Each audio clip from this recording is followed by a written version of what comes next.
yónnee ma ne ma le 23 dañuy commencé atte am na ñu tudd ñaari ex ministre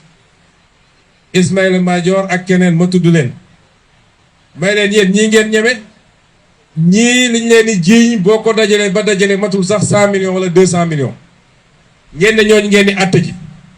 bëgg a nax askan wi ñi jël ay milliards jël suufu Sénégal def lu ne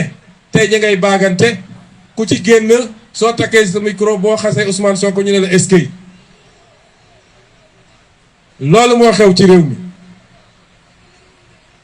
lépp loo xam ne président Diomaye dige woon na ko yor bale ba toog na ci bu yàgg la ci toog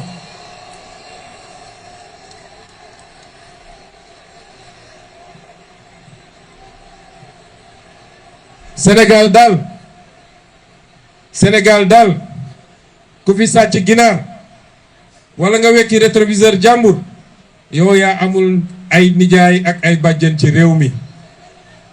waaye jël ay milliards dagan na fi bu dee politicien nga ne am naa mbooloo sama dëkk xamal ni dara du la fi fekk loolu moo xew tey ci Sénégal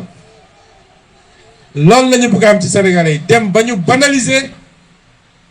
ñaawteef yi nga xam ne dafa lalu ci nu ñu yoree réew mi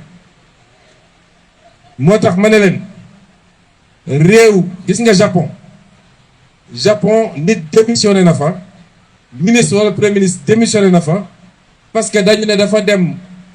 tukki wala mu dem ci restaurant di jël xaalis